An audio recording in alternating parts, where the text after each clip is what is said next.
오늘은 요한계시록을 주제로 나누겠습니다. 오늘은 그 첫 번째 시간으로 요한계시록의 개요입니다. 전체적인 구조를 다루고 다음 시간부터 본론에 들어가겠습니다. 그 요한계시록은 구조가 굉장히 중요합니다. 다른 책과는 달리 독특한 구조를 갖고 있기에 구조에 대한 이해가 서면은 본문 해석에서 많이 수월해집니다.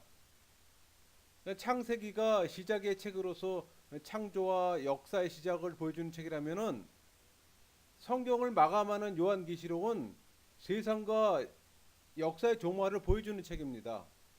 그러므로 성경은 역사의 전 지평을 보여줍니다. 그 세계 역사의 시대별 그 도표입니다. 크게 그 9개 라인으로 형성되어 있죠.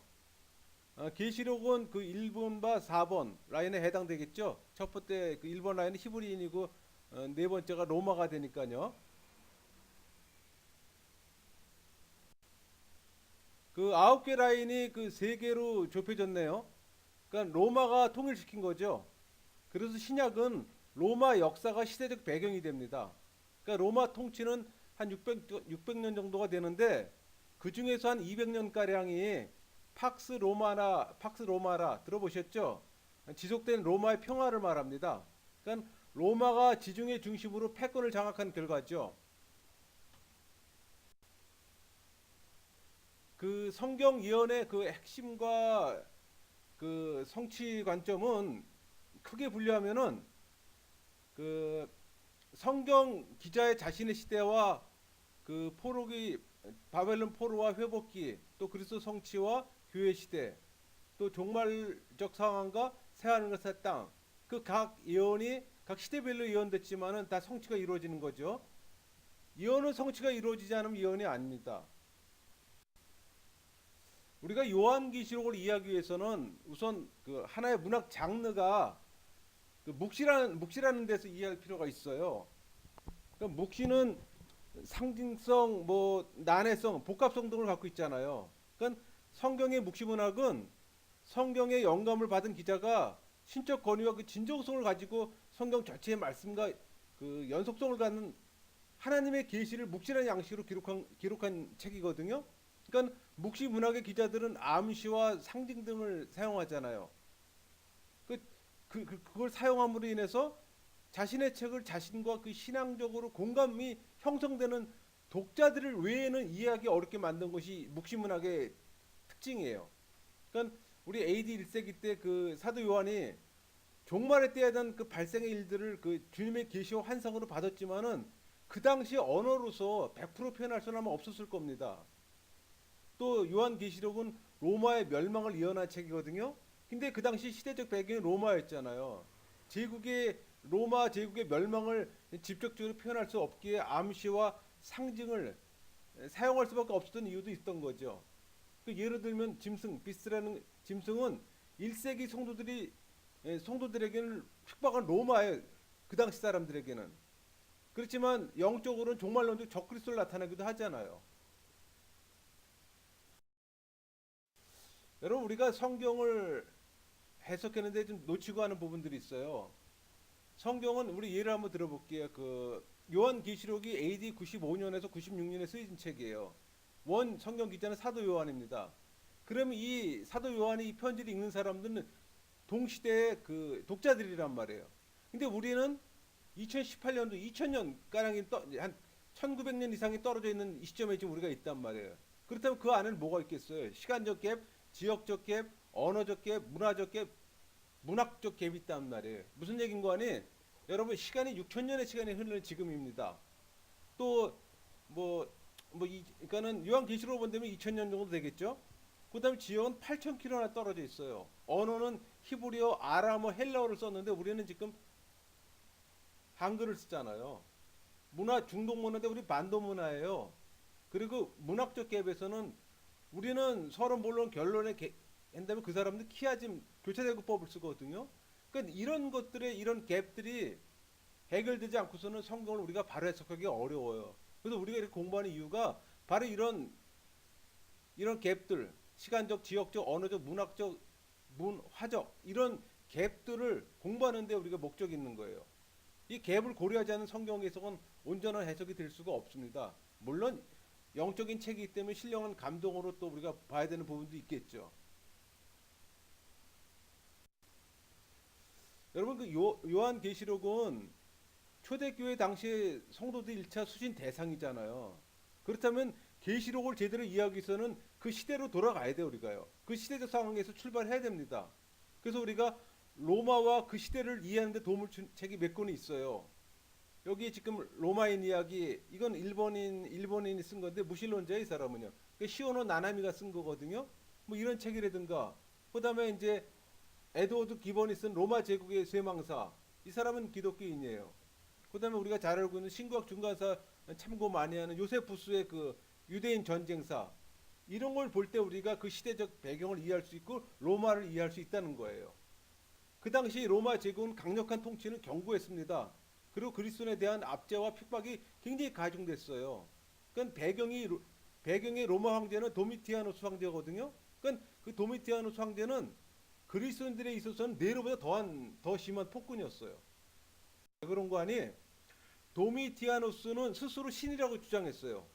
물론 로마 황제 중에 자기를 신이라고 했던 사람이 몇 사람 있어요. 그러나 이 사람은 유독 심했어요. 정신병 수준이었단 말이에요. 그러니까 자신에 대해서 주와 하나님이라고 부를 걸 명했던 거야. 로드. 이 고백을 그 자신에 대한 그 충성심을 확인하는 데 사용했다는 거예요. 이 도미티아누스 황제는. 그러니까 황제의 숭배의 칙령이 내려졌고 또 당시 사도 요한이가 있었던 에베소에 황제의 숭배를 위해 신전이 세워지기도 했어요. 또 이런 황제의 조치로 그리스도인들은 황제가 주인지 아니면 예수님이 주인지 선택할 것을 강요받게 된단 말이에요. 당시 그리스도인들이 그 로마의 신을 무시하는 무신론자 혹은 미신 숭배자로 취급돼서 옥에 갇히기도 하고 죽기도 했던 그런 상황이었단 말이에요. 그러니까 로마 계시록은 로마의 박해 속에서 어떻게 살아야 할지 몰랐던 그 1세기 그리스도인들을 향한 주님의 교훈과 격려의 메시지예요. 그런 내용을 알고 우리가 이 책을 접근해야 되는 거예요. 여러분 요한계시록은 종말의 사건을 보여주는 책이잖아요. 그러니까 종말의 사건의 핵심이 뭐예요? 예수님의 재림에 그게 중심이 되는 거예요. 그래서 예수님 재림을 정점으로 해서 재림 이전의 환란과 심판, 재림 이후에는 새하늘과 새 땅의 도래 과정을 연속적으로 보여주는 책이거든요. 그러니까 역사 배후에 활동하는 마귀 세력과 악의 실존, 악의 종말을 생생하게 제기하기도 합니다. 그러니까 교회가 직면한 싸움이 본질적으로 영적인 것이며 그 싸움이 궁극적인 승리로 이어질 거라는 걸 알게 해준단 말이에요.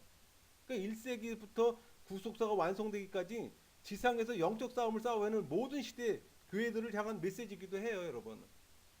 그러니까 그리스도의 피로 세워진 교회가 갖가지 환난과 핍박에도 불구하고 최후의 승리를 얻게 된다는 그 확신을 주는 책이 요한계시록이에요. 굉장히 중요한 책이죠. 전체 구조를 보면은 7개의 징조가 있습니다. 그리고 4개의 환상이 있습니다. 그러니까는 그 다니엘서를 좀 바르게 이해하면 계시록 해석하기 좀 도움이 됩니다. 그러니까 상징은 성경으로 풀어야 되잖아요.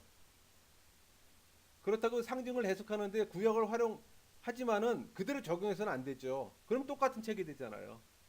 그러니까 우리가 요한 계시록을 해석하는데 다니엘이 도우지만 그 다니엘을 그 활용하는 거예요. 적용하고 그 우영의 묘를 살려야 되는 거예요. 다니엘서를 갖고 푼다고 해서 다니엘과 똑같은 책을 만들면 안 되잖아요. 그리고 또 계시록은 한 구절이나 한 단어 해석보다는 계시의 형태를 먼저 분별하는 것이 중요합니다. 여러분 그 계시록은 그 십자가 구속사 관점에서 말세에 성취될 예언이잖아요. 근데 우리 말세에 대한 좀 개념이 이해가 좀 필요하네요. 그러니까 우리는 그 말세라는 말을 많이 사용하잖아요. 근데 먼저 용어 정리가 좀 필요해요. 오해 소지가 있기 때문에.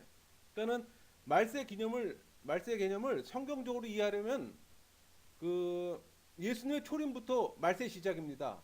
그리고 또 하나님의 성령을 육체에 부어주시는 오순절 때부터가 말세 시작이에요. 그러니까 이 말은 결국 예수님의 오심과 성령 강림의 시점이 말세가 시작되는 거예요. 그래서 예수님 재림까지, 그러니까 즉 초림과 재림까지가 말세예요, 여러분. 그 말세에 대한 개념 이해가 좀 필요합니다.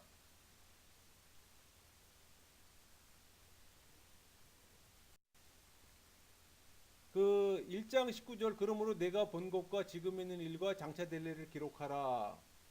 요 1장 19절을 근거로 구분하면은 1장은 내가 본 것입니다. 2장 3장은 지금 있는 일이고 4장에서 22장은 장차 될 일로 3단락으로 구분이 되죠.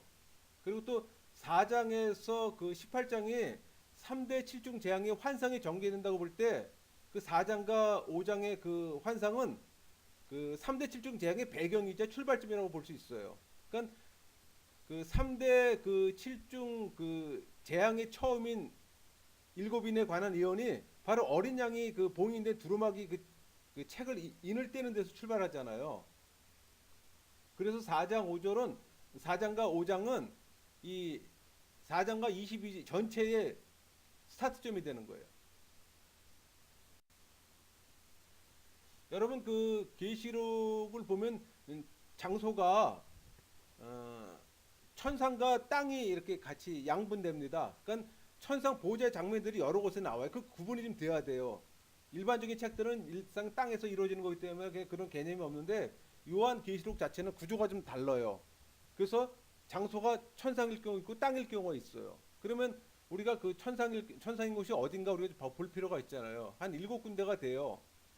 뭐 4장과 5장, 그다음에 뭐 7장과 8장, 그다음에 11장 14절에서 19절, 뭐 14장 1절에서 5절, 뭐 15장 1절에서 8절, 뭐 19장 1절에서 10절. 요게 그 천상 보좌 장면이거든요. 여러분 요한 계시록에 나온 찬송들을 대부분 이 문학적 배경에 배치가 됩니다.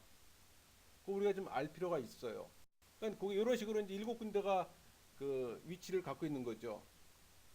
요한 계시록은 7자가 굉장히 많이 나오잖아요. 이런 부분에서 우연일치인지 모르지만은 그렇게 또 일치가 되네요. 계시록의 중심부 그 3대 7중 재앙은 심판의 그 범위와 강도가 확대되고 재앙의 정도가 강해집니다. 그 재앙은 우리 4장, 5장 그 천상의 그 보좌에서 시작되고 재앙의 대상은 세상입니다. 그러니까 하나님을 대적하는 세상 권력자, 뭐 사단을 심판하는 것 동시에 그의 구원을 가져오는 거죠. 그러니까 세 개의 환상이 서로 맞물려 연속적으로 전개되지만 환상의 연속일 뿐 엄밀하게 따져서는 연대기적 연속이 아니란 얘기예요. 시간의 연속이 아니란 얘기예요. 그러니까 일곱인, 일곱 나팔, 일곱 대접의 환상은 종말에 관한 예언의 그 순환적 반복으로서 종말의 양상을 다양한 관점으로 보게 하는 거예요. 그러니까 예를 들면은 그 사복음서를 설명하면 이해가 좀 되기 쉽겠네요. 그 예수님의 공생애를 마태, 마가, 누가, 요한 네 기자가 다양한 관점에서 보고 기술하잖아요. 근데 그 사건은 동일한 거예요. 마찬가지예요. 인, 나팔, 대접 심판도 동일한 그런 개념이에요. 동일한 사건을 다른 관점에서 기술한 거라는 얘기죠. 그러니까 우리 마이크에서 소리가 나면은 소리의 파장이 넓어지잖아요. 그러니까 넓게 확대되는 것처럼 단순 반복이 아니라 일종의 그 나선형 순환 방식으로 이해하면 될 거예요. 넓어지면서 확대되는 거, 커지는 거. 그러니까 환상이 연속될수록 재앙의 강도가 더해가는 특징이에요. 그러니까는 이는 4분의 1이라면 나팔은 3분의 1, 대접은 1대1의 재앙이죠. 그러니까 엄청난 거죠, 그거는. 그러니까 결국 계시록 전체의 구조에 긴장감을 주는 것이 그런 이유이기도 해요. 그 계시의 과정은 그 보면 여러분 그 하나님, 예수님, 천사, 사도 요한, 일곱 교회 이런 과정을 거쳐가는 거예요. 그러니까는 사도 요한이가 그 예수님의 계시라고 해서 천사도 받았지만은 그 출원지는 하나님이라는 얘기예요. 하나님이 아들 예수님에게 또 천사에게 사도 요한에게 또 일곱 교회에게 그 일곱 교회는 동시대에 현존하는 교회지만은 우리 모든 교회를 상징하기도 하죠. 또 계시의 내용은 반드시 속히 일어난다 그랬잖아요. 그러니까 여기서 속히라는 말도 좀 개념 이해가 좀 필요하네요. 속히는 후일, 마지막 날, 뭐 종말, 날들의 마지막 딱 동일한 개념이에요. 근데 이건 인간 기준의 시간이 아닙니다. 하나님 관점의 기준이에요.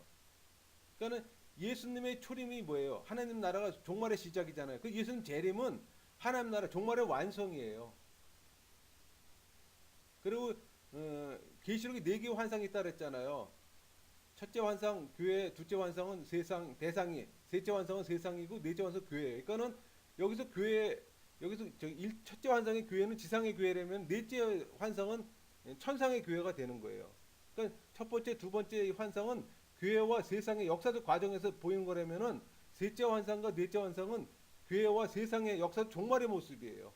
그러니까 그런 거는 우리가 좀 알 필요가 있네요. 그다음에 계시록의 2장과 3장 일곱 교회가 지상의 교회라면은 그 21장 21장은 새 예루살렘으로 천상의 교회가 되는 거겠죠. 그 요한 계시록을 그 큰 그림으로 이제 보겠습니다. 어, 그 교회에 보여주는 미래 전망. 그게 어떻게 보면 요한 계시록의 핵심이거든요. 그러니까 하나님 나라를 향한 비전과 확신. 근데 그거를 이제 장별로 보면은 1장에 들어가는 말이에요. 그러니까 교회 장래를 위한 말씀이라면 2장, 3장은 일곱 교회에 대한 메시지 있잖아요. 교회의 현실과 방향을 보여주고 4장과 5장은 천상의 예배 하늘 보자잖아요. 그러니까 심판과 구원의 주관자를 예배하는 거. 6장은 일곱 복인 재앙, 뭐 7장은 인침 14만 4천 명이잖아요. 그러니까 교회 구원. 그다음 8장, 9장은 그 일곱 나팔 재앙. 그다음에 10장, 11장은 교회의 사명. 그다음 12장, 14장은 그 압축된 역사 해설로 교회 승리를 다루는 거고 15장, 16장은 일곱 대접 재앙. 17장, 18장은 악의 최후 심판. 그러니까 붉은 용과 바벨론의 멸망이죠. 그다음에 19장, 20장은 그 예수님의 재림과 천년왕국. 21장과 22장은 나가는 말로 새 하늘과 새 땅, 새 예루살렘을 보여주면서 교회의 확신과 소망을 줍니다. 그러니까 이 그 구성에서 노란색은 교회를 대상으로 주는 메시지라면은 적색은 불신자와 그리스도의 심판이에요. 그러니까 그런 관점에서 우리가 그 22장을 보게 되면은 이런 것들이 우리 안에 정리가 돼야 돼요. 이런 정리가 없이 그냥 보게 되면 우리가 제가 혼선이 오는 거예요. 많은 사람들이 요한 계시록을 보면서 어려워하는 이유가 이런 정립이 안 돼 있기 때문에 어렵다고들 얘기를 하는 거예요. 이런 것들이 먼저 정리된 다음에 각별로 들어가게 되면은 좀 쉬운 이해함이 생기죠. 그 여러분 그 우리가 보통 보면 이제 낙원, 땅, 음부 이게 나오잖아요. 그러니까 낙원과 음부는 예수님 재림 전에 죽은 영혼들이 임시 머무는 처소거든요. 그러니까는 낙원은 믿는 자들의 처소라면은 음부는 불신자들의 임시 처소예요. 그러니까 낙원과 음부에 머물렀던 영혼들이 예수님 재림 후 천국과 불못으로 나뉘어지는 영원의 시간으로 이제 분리가 되는 거죠. 믿는 자는 천국으로 갈 것이고 믿지 않는 자는 불못으로 가게 됐죠. 그게 둘째 사망이에요. 여러분 계시록의 주제가 뭡니까? 환란과 재림이 중심이에요, 여러분. 그러니까는 새 하늘과 새 땅이 이루어질 것이고 또 성도들은 인내하며 승리하여 구원이 완성된다는 걸 지금 알려주는 책이거든요. 그러니까 그 하나님이 요한 계시록 주신 이유가 있을 거 아니에요. 그 이유가 뭐냐면은 그걸 정확히 우리가 좀 알고 가야 됩니다. 그러니까 AD 66년에 70년 사이에 유대 전쟁이 일어났어요. 그 결과가 어떻게 됐어요? AD 70년에 예루살렘 멸망됐잖아요.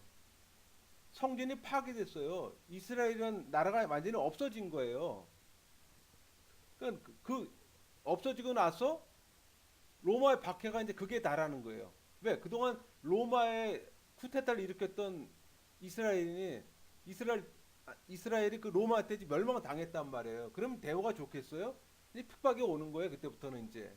그러니까는 박해가 그렇게 달하고 믿음이 흔들리기 시작하는 그 백성들에게 너희들 지금 당하고 있는 그 박해는 앞으로 다가올 환란에 비하면 아무것도 아니야.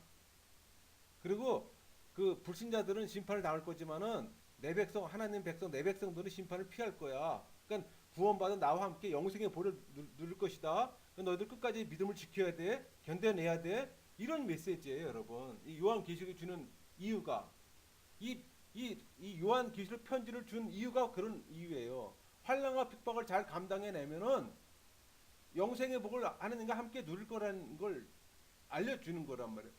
힘들고 어려울 때 뭔가 의지하는 게 있어야 되잖아요. 뭔가 소망하는 게 있어야 되잖아요. 그러니까 천국에 대한 소망을 가져야 되잖아요. 그 당시로서 로마 대제국으로 제국에서 지금 멸망된 나라에 무슨 희망이 있겠어요? 그렇다고 로마 황제를 신으로 모실 수는 없잖아요. 하나님 믿는 백성들이.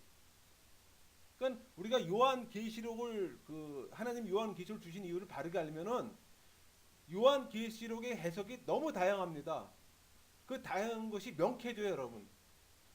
제 말씀 이해가 좀 되는지 모르겠지만은 요한 계시록을 주신 이유를 정확히 알면은 모든 일곱 교회 뭐 휴거 했냐 안 하느냐 시기가 언제냐 뭐 두중인 용 두짐승 뭐 666 뭐 큰 음료 이런 것들에 대한 그 해석에 대한 논란이 심하잖아요. 근데 그거를 딱 거기다 적용하는 거예요. 그럼 쉽게 그 이해가 돼요. 그게 이거는 계시의 책이지만 우리 믿는 자들에게 준 소망을 주는 책이잖아요. 그 관점에 보면 돼요. 그 관점에 보면은 그 창세기가 알파 시작의 책이라면 요한계시록은 오메가 성취의 책이잖아요. 그러니까 계시록은 계시 예언 서신서 형식을 갖추나 완벽히 조화를 이루는 책이에요, 여러분. 뭐 편지죠, 편지. 그러니까 계시는 뭐예요? 숨겨져 있는 사실을 밝게 드러내는 거잖아요. 그러니까 무서움을 주는 책이 아니에요. 소망과 용기를 주는 책이에요. 그러니까 성도들에게 세상과 타협을 중단하고 영적으로 깨어 있으라고 도전을 주는 책이에요.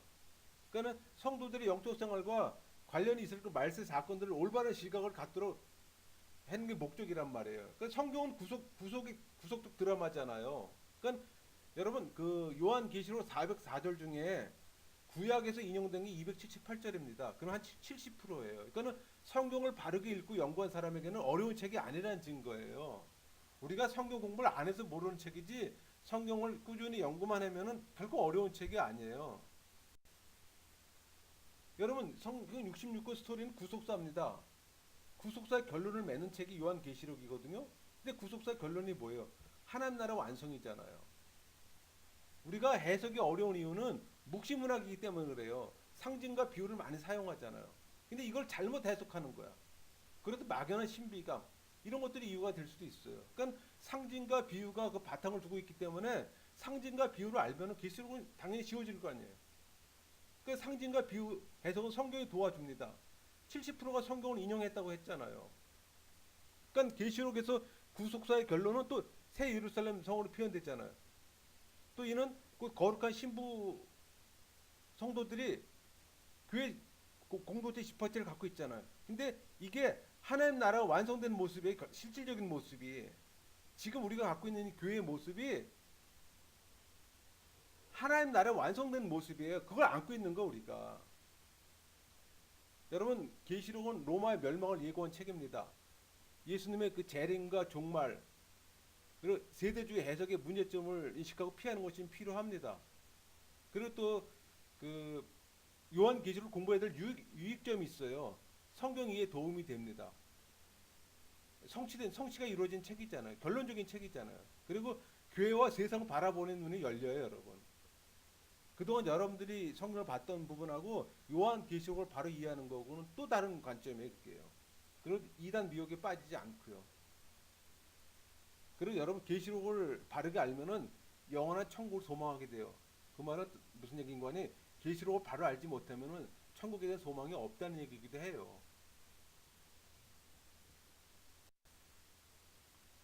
여러분 계시록은 성령에 감동되어서 사도 요한이가 환상을 본 것을 기록한 책이잖아요. 그러니까 한마디로 계시의 책이에요. 그러니까 창세기에서 깨진 창조 질서를 회복하고 또 그 구속사의 결론이라고 그랬잖아요. 그러니까 그 관점에서 요한 계시록을 봐야 되는 거예요. 창조 질서의 회복 관점에서. 근데 어떤 책이든지 성경은 성령의 감동에 쓰여진 거지만 유독 요한 계시록은 더해요. 그리고 또 성령에 의해서 인도받고 또 본 것을 그대로 기록해야 되고 또 주 안에서 죽는 자는 복이 있다. 순교의 얘기에 순교.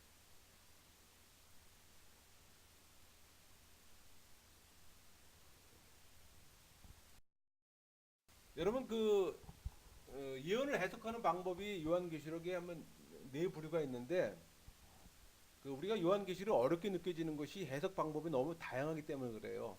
근데 일단 크게 크게 분류하면 네 가지가 있습니다. 과거주의적, 역사주의적, 미래주의적, 이상주의적. 이 과거주의적은 계시록의 사건들이 과거에다 발생한 것으로 보는 관점이에요. 그건 계시록을 1세기 상황으로 보는 관점이에요. 역사주의적은 계시록의 내용이 초대기부터 종말에까지 전 역사에 일어나는 연속적 사건을 다루고 있다고 보는 관점이에요.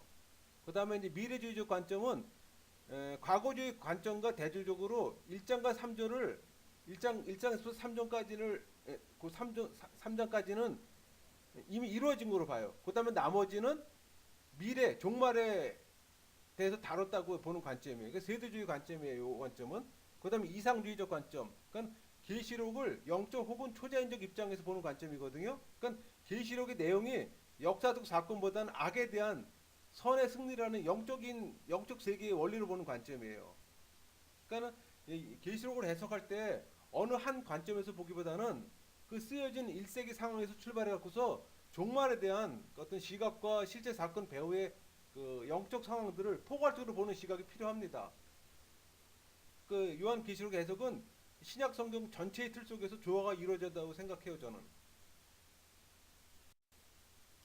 여러분 그 종교 개혁을 한 프로테스탄트 두 가지 핵심 사상이 이거예요. 구원은 예수 그리스도를 통해서 얻을 수 있다. 로마 교황은 성경에서 나온 적그리스도다.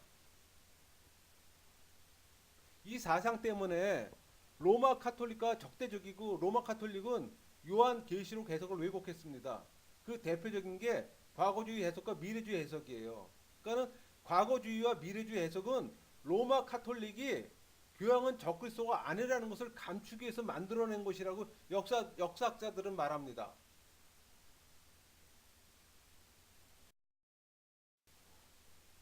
과거주의 해석을 먼저 볼게요. 그러니까는 한 두 부류가 있어. 과거주의도 철저한 과거주의 있고 부분적 과거주의 했는데, 철저한 과거주의자는 환란과 심판, 재림도 초대께 다 이루어졌다고 보는 관점이에요.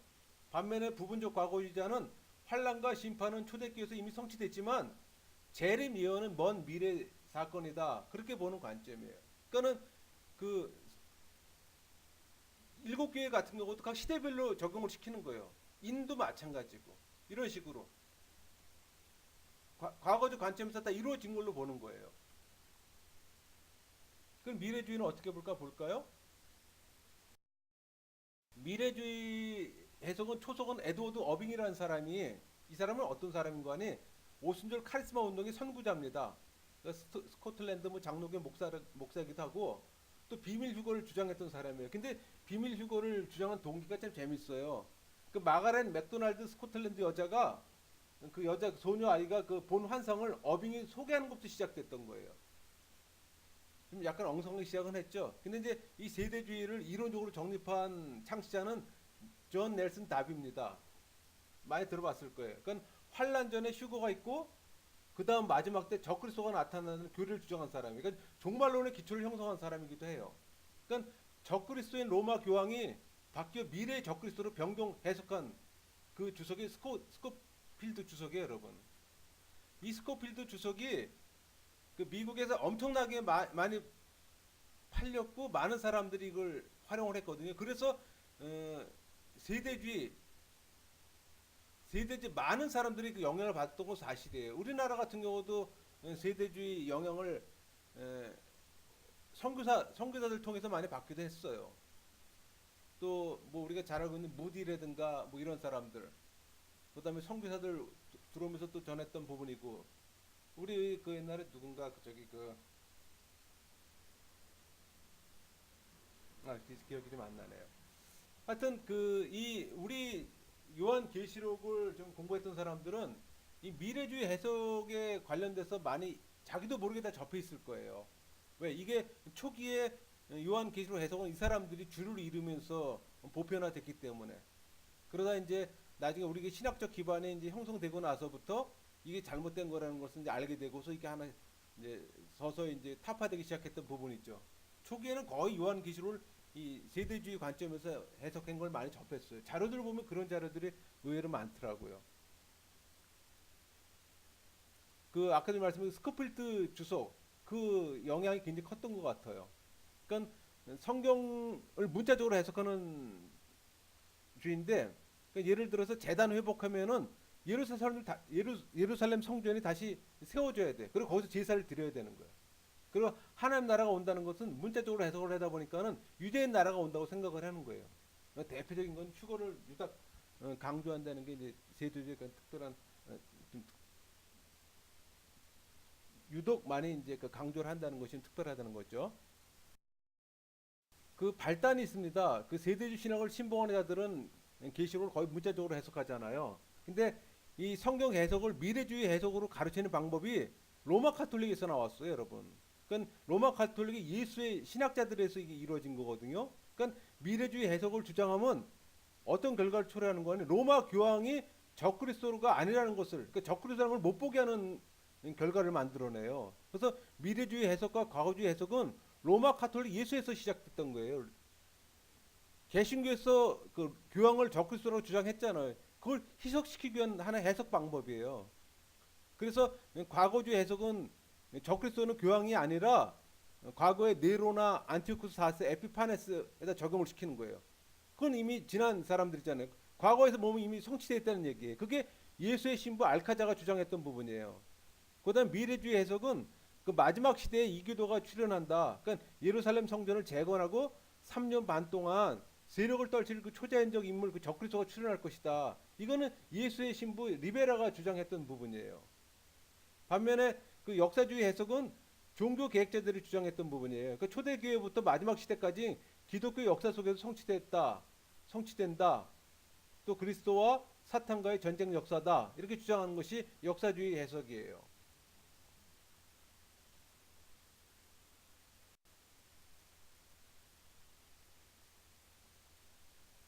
그 세대주의 그 미래주의 해석 방법은 그 계시록 4장에서 18장까지는 휴거 기간이에요. 그 4장에서 휴거하는 거예요. 그리고서 이제 18장 예수님 재림할 때 같이 나오는 거예요. 그러니까 환란과 심판을 전부 피합니다. 아우 좋죠. 환란과 심판 안 받으면은. 그러니까 예수님 재림 때 함께 온다는 주장이기 때문에 이 요한 계시록에서 나오는 그 6장부터 18장의 모든 환란은 전부 다 해당 사항이 없어요. 그 주의는 이 땅에 있는 불신자에게만 적용된다는 주장이에요. 참고만 하세요, 그냥.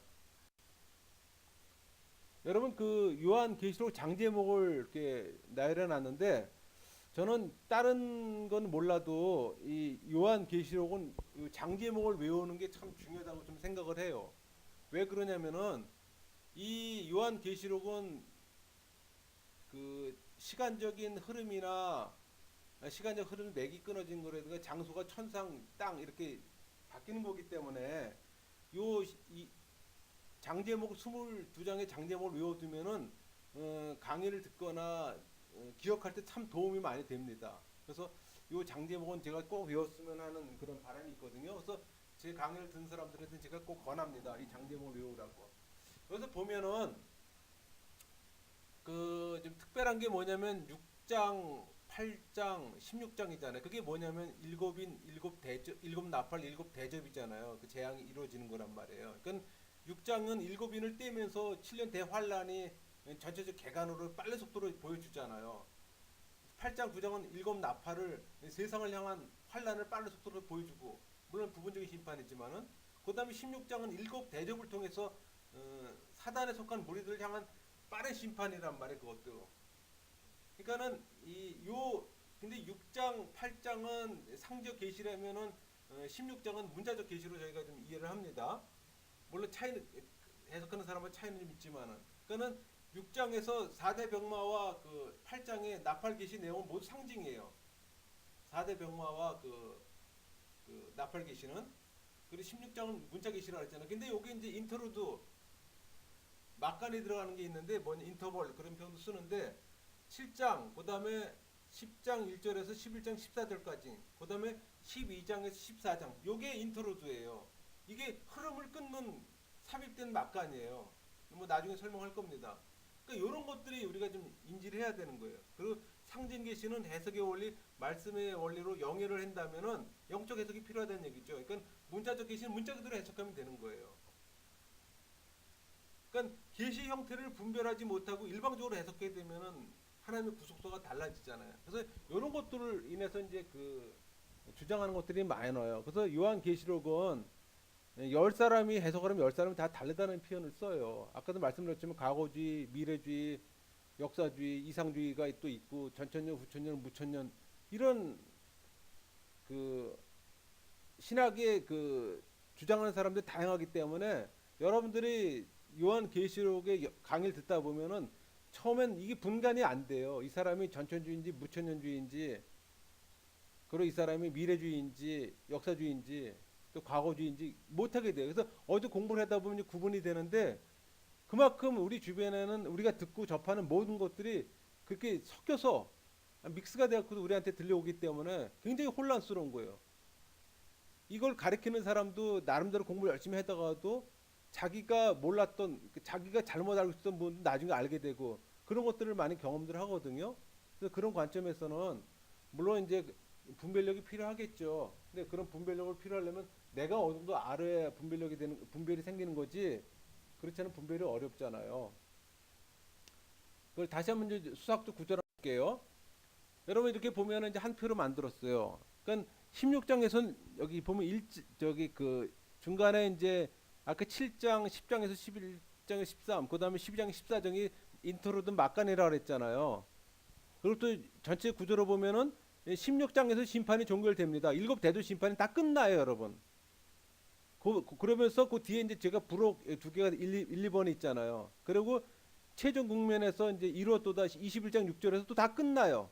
그럼 이 끝났음에도 불구하고 다시 새 예루살렘 들어가잖아요. 그래서 추가 계시라고 얘기를 해요. 이거를. 그러니까는 앞에 그 16장까지 인트로드 막간이라고 그러면 이거는 중간 계시라고 하면 이거는 추가 계시가 되는 거예요. 그런 좀 차이가 있습니다. 그러니까는 16장에서 심판 종결됐습니다. 근데 17장, 18장은 심판에서 이미 파괴된 인류 문명을 그 악을 상징하는 바벨론에 다시 입시키는 거예요. 그래서 다시 재조명하는 거예요. 그렇기 때문에 추가 계시라고 하는 거예요. 그러니까 바벨론 그 멸망으로 다각도로 재조명하는 추가 계시예요. 그리고 또 최종 국면 있잖아요. 최종 국면과 부록 2가 있잖아요. 부록 1, 2가 있잖아요. 근데 후반부 그 요 19장 1절부터 22장 5절까지 그리스도의 재림과 최후의 흰보자 심판, 뭐 새하늘과 새 땅이 도래하는 걸 그리고 있잖아요. 그 이 부분은 마지막 그 대환란 이후에 지상의 역사 뭐 종결로 완성된 뭐 하나님 나라 거기다 초점 맞춰진 거예요. 그리고 또 이 그 새하늘과 새 땅 이런 개념은 이제 그런 거죠. 그러니까는 창세기에서 우리가 낙원, 파라다이스를 이뤘잖아요. 그래서 우리 보통 그걸 신낙원이라고 하잖아요. 그 역사가 종결됐습니다. 근데 영원 무결한 낙원의 회복, 복낙원이라고 그래요. 그 세계가 열리는 거예요. 그런 비전을 보여주는 거예요. 그래서 이 서사 수학적 구조 관점은 여러분들이 좀 필요한 구조표예요. 그러니까는 인트로도 막간이 세 개가 들어가 있고 그다음에 부록이 들어가 있잖아요. 추가 부록 두 개가. 그리고 이 실질적인 여러분 그 시간적 흐름의 개념은 저 16장에서 이미 되었다. 16, 17절에 나온 저에게 끝난 거고 그다음에 21장 6절에서 이루었다. 그러니까 그게 시간적 흐름이에요. 그거 자체가. 그다음에 여기서 색깔이 들어가 있는 거는 이제 추가 계시가 되는 거죠.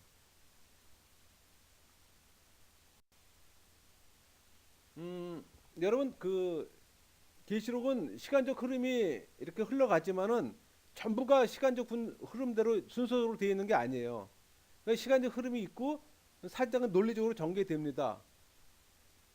그리고 또 이렇게 4장과 5장은 아까도 얘기했지만은 4장과 18장에서 전개되는 예언의 서막, 그러니까 하나님 보좌에서 다 이루어진다 그랬잖아요. 그러니까는 세 연속 선상에서 이 배경이 출발점이라고 그랬잖아요. 그러니까 중요 포인트는 또 뭐냐면은 15장하고 16장이에요. 그러니까는 여러분 여기 보면은 그 이 별 표시된 게 이제 그 아까 인트로도 막간이라 삽입 계시라고 그랬잖아요. 심. 근데 이제 그게 12장, 13장, 14장은 압축된 역사 해설이에요. 그러니까 시간적 흐름으로 연결되는 게 아니에요.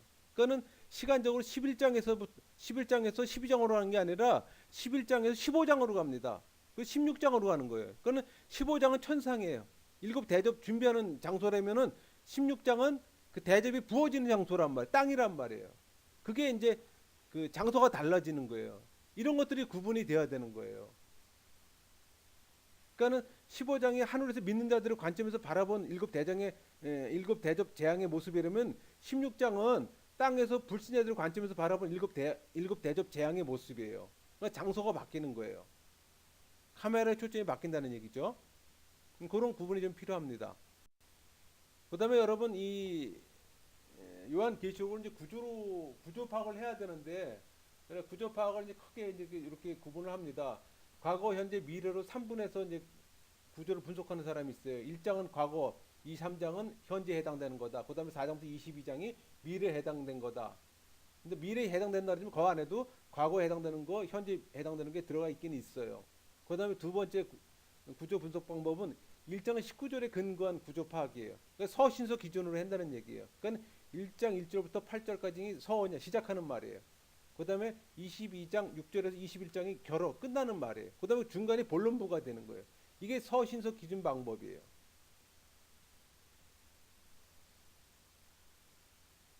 저는 이 1장 19절에 근거한 구조 파악으로 설명을 드리겠습니다. 아까 그 서신서 구조 방법의 그 본론부란 말이에요. 본론부. 1장 19절에서부터 이제 22장 5절까지인데 본론부의 그 앞부분에는 본고라는 말이에요. 네가 본고. 그러니까는 본고는 신적 기원과 권위를 강조하는 거라면은 2, 3장은 이제 있는 일, 현재에 해당되는 거예요. 그러니까 일곱 교회를 모델로 다양한 그 메시지를 통해서 종말 시대를 살아갈 교회들에게 보일 모습이에요. 그러니까 예언적으로 보여주는 동시에 장성한 교회의 원형을 또 추구하기도 합니다. 반면에 4장 1절에서 22장 5절까지는 장차 될 일이에요. 거기에 해당되는 부분이거든요. 그러니까 본서의 핵심인 재림을 기점으로 해서 전으로 나눠진다 그랬잖아요. 전에는 뭐라 그랬어요? 환란과 심판이라면은 이 재림 후는 신천신지 새하늘과 새 땅이 전개돼 도래되는 것을 보여주는 거라 그랬잖아요. 그래서 말세의 점층적 환란과 심판과 새하늘과 새 땅 도래를 이 통해서 구속사의 완성 과정에서 완성 과정을 그 다루고 있는 그런 계시록의 핵심 부분이라고 얘기할 수가 있죠. 요한계시록의 그 두 번째 사건 흐름을 보면 두 단락으로 나눌 수 있는 역사적 절반하고 종말적 절반인데 그 여러분 3대 7중 재앙의 환상은 그 종말에 관한 예언의 그 순환적 반복입니다. 그러니까 독자로 하여금 종말의 양상을 다양한 관점에서 보게 하는 거예요. 그러니까 이는 단순 반복이 아니라 일종의 나선형 순환으로 재앙의 강도가 점점 강해지는 게 특징이에요.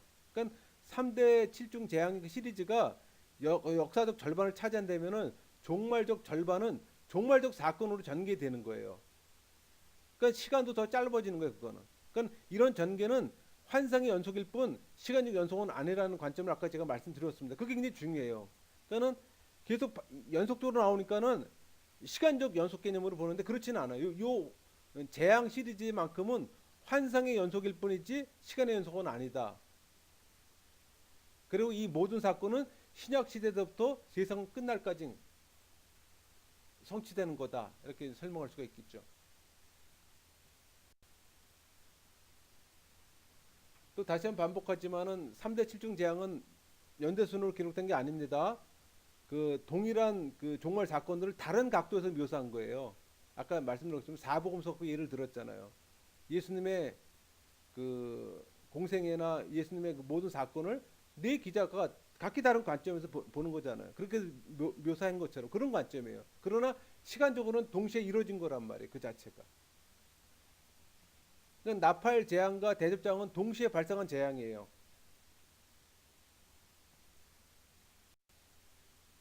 여러분 그 요한계시록 그 404절 중에서 구약 인용이 278절이라 그랬잖아요. 아까 70%라고 얘기했잖아요. 근데 여러분 그래서 여러분 성경을 바르게 읽고 연구한 사람에게는 어려운 책이 아니라는 증거가 바로 그거예요. 70%를 이미 구약에 접했던 건데 우리가 그렇잖아요.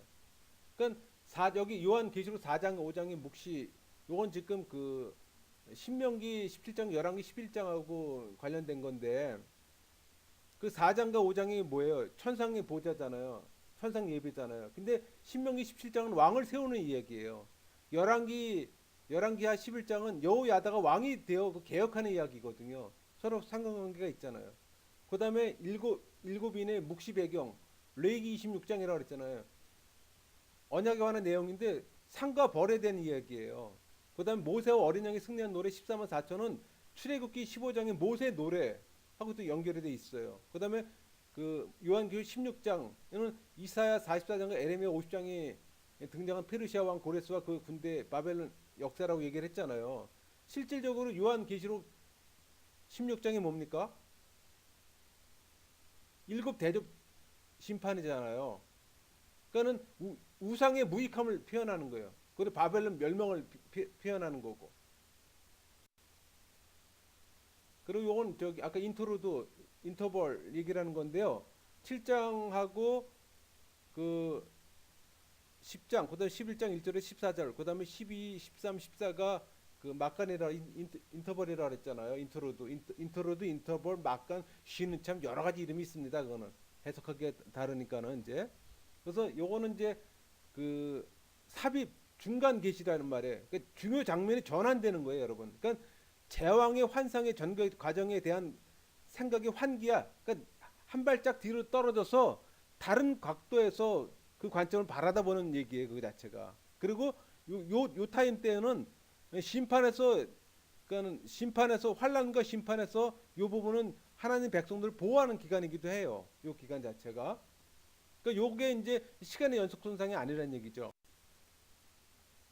이 표로 이렇게 보면은 보세요, 여러분. 여섯째 인과 일곱째 인 사이에 14만 4천하고 흰 옷 입은 무리가 들어가죠. 7장이 들어가잖아요.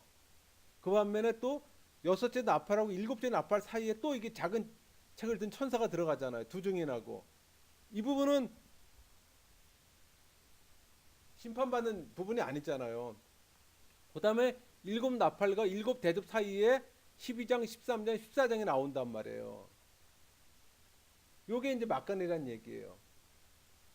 그리고 그 요 거기 10장, 11장 같은 경우는 특히 11장은 두 증인이 나오잖아요. 두 증인 역할은 복음 전하는 거잖아요. 그 예언을 담당할 두 주인의 얘기거든요. 자체는. 그다음에 13, 12, 13, 14 같은 경우는 적그리스도 박해에서 보호와 구원받는 얘기예요. 이 중간 계시 형태가. 그러니까 이런 부분들을 놓치고 하게 되면은 계시록에 대한 우리가 해석하는데 어려움이 생기는 거란 말이에요. 물론 학자마다 차이는 있습니다. 그러니까 중요 포인트는 이런 포인트를 놓치고 하면 안 된다는 걸 좀 말씀드리고 싶고요. 그리고 이 일곱인, 일곱 나팔, 일곱 대적의 그 심판은 16장에서 이미 종결됩니다. 세 차례 인터루드가 들어가면서도 종결이 돼요. 근데 17장 18절이 추가 계시로 얘기를 하는 부분인데 이건 무슨 얘기인 거냐? 아까도 말씀드린 것처럼 바벨론의 멸망이거든요. 바벨론 배후의 사탄 세력 심판이에요. 그러니까 이걸 또 두 개로 나눠요. 바벨론 멸망 이전과 바벨론 멸망 이후로 재조명하는 건 나눈단 말이에요. 그러면 16장에서 끝났는데 왜 17장 18절이 또 나오냐? 이렇게 질문했잖아요. 아까 제가 뭐라고 설명드렸어요. 그 16장에서 이미 재앙은 종결됐다. 이미 인류 문명은 파괴가 됐다. 근데 그거를 바벨론 그런 인류 문명의 그 나쁜 곳으로 총체적으로 나쁜 걸 상징하는 바벨론에 이입을 시키는 거예요, 그거를. 그리고 다시 한번 심판하는 모습을 보이는 거예요. 그러니까는 이 멸망을 다각도로 재조명하는 거예요. 그게 이제 이 요한 계시록의 특별한 점이에요. 연결된 게 아니라는 얘기란 말이 이것도요. 이미 재앙은 16장에서 끝났잖아요. 근데 17장 18절을 다시 16장의 세상의 악을 바벨론에다 이입시킴으로 인해서 다시 한번 17장 18장의 바벨론을 멸망시키는 거란 말이에요. 그래서 이걸 추가 계시라고 그래요. 추가 계시. 근데 그것도 바벨론 멸망 전하고 바벨론 멸망 후 두 개로 나눈다 그랬잖아요. 그렇죠? 그런 부분, 이런 부분들이 우리가 좀 관심 있게 봐야 되는 부분들이에요. 아까 요거는 이제 제가 막간을 정리한 거면 정리하면 이거예요. 6장부터 16장까지 세 차례 그 중간 계시가 들어간다 그랬잖아요. 들어갔단 말이에요. 그리고 그 16장에서 이미 종결된 거고, 그 다음에 17장 18절은 추가 계시예요. 10장 18절은 그 다음에 부록이 1, 2가 들어간다 그랬잖아요. 19장 1절에서 10절, 그 다음에 21장 9절에서부터 22장 5절까지 추가 계시란 말이에요. 그러니까 6장과 16장 사이에 세 번의 인트로드는 심판의 재앙 가운데서 하나님이 자기 백성을 보호하는 걸 보여주는 거라면은 17장, 18장은 종결된 재앙에 의해서 이미 파괴된 인류를 바벨론의 멸망으로 재조명하는 일종의 추가 계시고, 부록2는 부록 1하고 부록2는 새 예루살렘이 도래하며 성도들이 영생의 상태로 들어가게 된다는 걸 보여주는 거란 말이에요. 이해가 되나요? 뭐 표로 만들어서 뭐 이해 못할 건 없죠, 그렇죠? 그다음에 이제 우리 보통 문학 구조는 아까 서론에 제가 갭을 알아야 된다 그랬잖아요. 그러니까 우리가 보통 우리 서론, 본론, 결론에 문학 구조 글을 쓰잖아요. 근데 유대인의 문학 구조는 키아즘, 뭐 영어로 카이아즘 그렇게도 표현합니다. 교차 대구적 구조예요, 우리말로 교차 대구적 구조. 그러니까는 구조 파악을 하면은 교차 대구의 구조로 흘러가고 조직적이고 논리적으로 갑니다. 또 이거는 전체적으로 유기성을 갖고 반복과 각종 표현 기법을 통해서 성경이 말하는 의도가 완전히 이해될 수 있도록 상호 보완 설명을 해줘요. 그러니까 성경을 한눈에 볼 수 있게 해주는 거예요. 그러니까 핵심 메시지를 정확히 파악할 수가 있습니다. 왜 이렇게 하는가, 왜 다른가 좀 생각해봤어요. 이게 아마도 그 당시 사람들이 성경을 갖지 못했잖아요. 그러니까 성경을 갖지 못했어서 귀로 들을 수밖에 없던 사람들한테 듣기 위주로 하다 보니까 이런 구정 방법이 효율적이지 않았나 하는 생각이 들더라고요. 그러니까 신구약의 많은 부분에서 이 키아즘 구조로 구성되는데, 유독 요한계시록은 키아즘 구조가 굉장히 많다는 게 특징이에요. 그만큼 어려운 부분이기 때문에 더 쉬운 이해함을 주기 위해서 이런 구조를 하지 않았나. 제가 이제 그 성경을 보다 보면은 유독 이 키아즘 어떤 책이든지 다 키아즘 구조는 있습니다. 근데 유독 이 요한계시록이 이 구조가 많더라고요. 하나씩 한번 볼까요? 그 1장하고 22장하고 서론과 결론의 그 교체 대구예요. 평행 구절 보시면 되는, 가운데가 평행 구절이잖아요. 이 말이 1장 1절에 22장 1절에 이렇게 서로 서원에도 나오고 결혼에도 나온다는 얘기예요. 이렇게 반복적으로 두 번. 그러니까 서원과 결혼의 그 교체대구적 구조거든요. 그럼 다른 걸 볼까요? 일곱 교회 새 예루살렘 교체대구 한번 볼게요. 이거 같은 경우는 2장하고 3장이 21장, 22장하고 또 나오는 거예요. 이런 식으로 전개가 되는 거예요. 요거를 이제 성경 말씀을 찾아볼까요? 보세요. 요한계시록 여기 그 2장, 저기 3장의 얘기입니다. 3장의 얘기가 저쪽에 그 후편에 21장, 22장에 나오는 얘기하고 보세요. 열린 문이 3장에 열린 문이 21장에 25절로 들어가잖아. 그다음에 내가 속히 오리라, 저쪽에 22장에 보라 내가 속히 오리니, 새 예루살렘, 이게 거룩한 성 예루살렘으로 표현되고, 그다음에 내 보좌 얘기가 22장에 하나님 및 어린 양의 보좌, 그 어린 양의 보좌, 이런 식으로 다시 한번 반복이 되는 거예요. 이게 우리가 얘기하는 키아즘 교차 대구적 구조라고 얘기를 하는 거예요.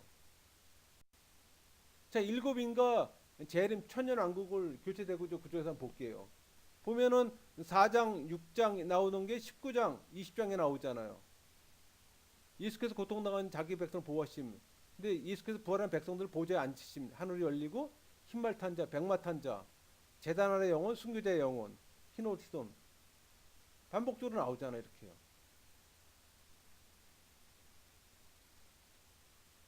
그 다음에 일곱 나팔 볼까요? 일곱 나팔과 일곱 대접 보세요. 8장에서 11장 나오는 게 15장에서 16절 또 나오잖아요. 흑심한 심판, 극심한 심판, 땅, 바다, 강, 물, 근원, 해달별, 해로 나오네요. 그 다음 어두움, 무적인 메뚜기, 짐승 보좌의 어두움, 유브라데강, 유브라데 동일하게 나오네요. 이걸 말씀으로 한번 볼까요? 자, 이렇게 보세요. 여기 8장, 9장으로 나오는 게 저쪽에 15장, 16장으로 나오는 건데, 땅, 바다, 강들 3분의 1과 제때 천사가 대접 강과 물 근원의 피가 되더라. 그 다음에 8장 12절에 보면 해, 달, 별인데 이쪽에서는 해로만 나오고, 그 다음 무적행 어두워지며 표현되고, 그 다음 그렇게 나오죠. 이렇게 식으로 표현되는 거죠. 이런 식으로 지금 교차되고 이루어지는 거예요. 8장과 9장과 15장 16장의 요건 키아짐이죠. 그 다음에 용과 천사의 전쟁, 바벨론 멸망, 동일하게 11장 12장이 저쪽에 17장 18장 이렇게 연결되네요. 그러니까 용과 천사의 전쟁, 바벨 멸망, 키아즘 구조인데 이것도 보면은 용과 천사의 전쟁, 바벨론의 멸망, 해를 입은 여자와 아들의 시련, 큰 음녀의 멸망, 해를 입은 여자, 옷 입은 음녀, 여자의 자손들 계명을 지킴, 큰 음녀의 자손 음녀, 광에서 영받는 여자, 광해의 큰 음녀, 머리 일곱 뿌린 여린 용, 일곱 머리 열 뿌린 짐승 이런 식으로 지금 되는 거예요. 전체적으로 이제 한 표를 모아본 거예요. 그거를 이 분리됐던 거를 한 표를 모아본 거란 말이에요. 그러니까는 이 키아즘 이 교차대국 문학 구조가 좋은 점이 한 표를 만들면서 전체 내용을 한눈으로 볼 수 있는 거예요. 아까도 제가 말씀드렸지만 아마 이게 성경이 없어서 그랬던 게 아닌가 하는 생각으로 들긴 들더라고요. 근데 그걸 또 다른 거, 또 이게 이점이 뭐냐면은 뭐예요? 제가 이번에 보세요. 이 키아즘 그 계시록 전체를 축약해서 한번 표현해 본 거예요. 이런 표현하면 딱 우리가 눈에 들어오는 게 있잖아요. 이런 관점에서 보면은 계시록은 선과 악의 영적 싸움이에요, 여러분. 그걸 볼 수가 있잖아요. 선과 악의 영적 싸움. 그리고 하나님 백성을 지켜준다는 그 메시지가 핵심인 거예요. 그러니까는 이 키아즘 구조로 보면은 그 성경을 이렇게 한눈에 파악할 수 있는 장점이 있어요. 근데 유대인의 우리는 아까 서론, 본론, 결론으로 문학 구조가 돼 있다면은 유대는 이런 키아즘 구조로 돼 있다는 얘기예요. 그러니까 이런 관계를 우리도 무시할 수 없는 것은 뭐 이것만 또 전문적으로 연구하시는 분도 있는데 뭐 그렇게까지 할 필요는 뭐 있겠습니까? 연구돼 있는 거 여러분 참고하시면 될 것이고 그렇죠? 어.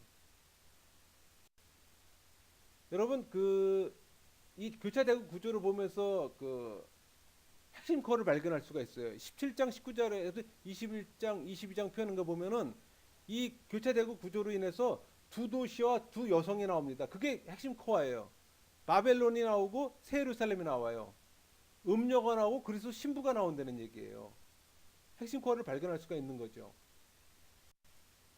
그다음에 여러분 성경에서 자주 나오는 그 내용을 전개하다 보면은 반복과 중첩의 그 패턴을 발견할 수가 있어요.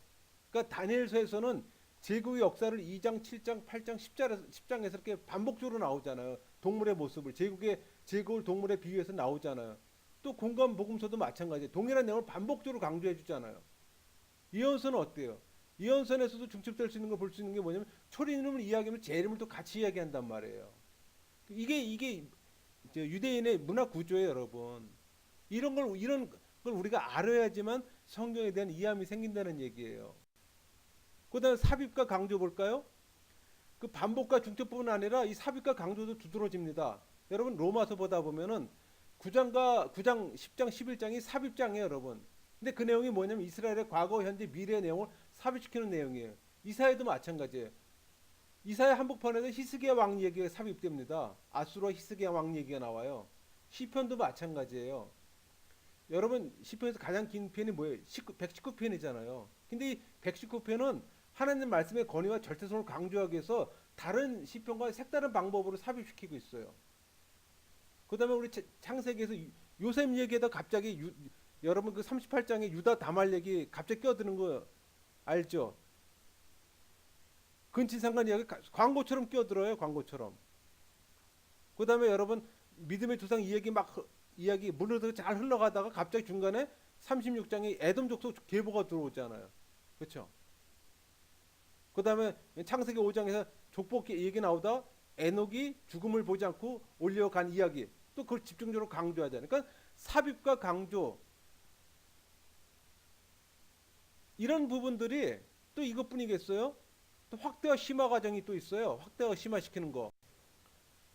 그러니까는 이것도 드러납니다. 창세기 1장에서 그 창조된 인간이 창세기 2장에서는 창조된 인간과 동일한 인간인 거예요. 그러니까 무슨 얘기냐면 다만 서술 방식이 그 서두의 창조의 그 계략을 기술하고 나서 돋보기로 들이대는 것처럼 자세히 기술하는 방식이에요. 그러니까 이스라엘이 가나안 땅을 정복할 때 여러분 여리고성 함락 과정을 볼 때 그 비슷한 패턴을 발견하셨어요. 엿새 동안 성을 6번 돌다가 마지막 날에 한 번에 7번을 돌잖아요. 끝으로 갈수록 고조되고 심화되는 모습. 그게 확대 심화예요. 복음서를 보면 복음서도 마찬가지예요. 복음서 구조를 살펴보면은 처음에 돋보기로 자세히 보는 느낌을 받아요. 처음에는 빠른 속도로 전개되다가 빨리빨리 지나가다 어느 순간에 카메라가 천천히 돌아가요. 그러니까 예루살렘 성 입성부터 유월절 만찬 십자가 부활 사건 마지막 7일은 굉장히 길게 공생의 크라이막스를 집중적으로 확대 심하게 다루는 그런 구조를 볼 수가 있어요. 그래도 마지막 때에 대한 그 계시를 보더라도 그 한 구절에서 7년 대환란을 이야기하고 나서 또 마태복음 24장에서는 한 장에서 7년 대환란을 또 확대 심화시키는 거고 또 계시록 1장에서 22장 한 책에서 아주 디테일하게 또 마지막 때 시나리오를 또 기술하고 그러니까 이런 것들이 성경이 점점 확대되고 심화되고 디테일하게 전개되는 이 방식이 이 사람들의 문화 구조예요. 그러니까 이런 유대인의 문화 구조를 이해할 때 성경이 눈에 한눈에 들어오는 경험을 하게 되는 거예요. 그러니까 이런 거 없이 보게 되니까는 깊은 이해함이 생기기가 어려운 거죠. 성경 한번 볼까요? 성경의 핵심과 성체 한번 봅시다. 그 여러분 성경에서 다니엘이 그 초림과 재림을 얘기를 하잖아요. 예언했잖아요. 베드로는요. 초림 보고 재림과 새하늘과 새 땅까지 예언했어요. 베드로도요. 바울은요. 재림을 예언했습니다. 사도 요한은 근데 그 다른 게 뭐냐면 이 왜 요한계시록이 성취의 책이냐고 하니 사도 요한은 전 과정을 다 봤어요. 그것도 천상에서. 그러니까 다니엘, 베드로, 바울하고 또 다른 차원이에요. 그러니까 모든 예언의 성취가 그런 관점에서 설명이 되는 거예요.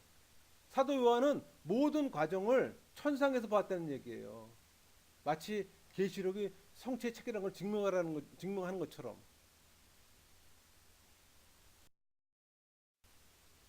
환상 내용 아까 네 가지 환상이 있다 그랬잖아요. 교회와 세상의 본질에 관한 거잖아요. 그러니까 첫 번째 네 번째 환상은 교회 중심으로 한 거고 두 번째 세 번째 환상은 세상을 중심으로 이루어졌다는 거. 이게 네 개의 환상이 있었다 그랬잖아요.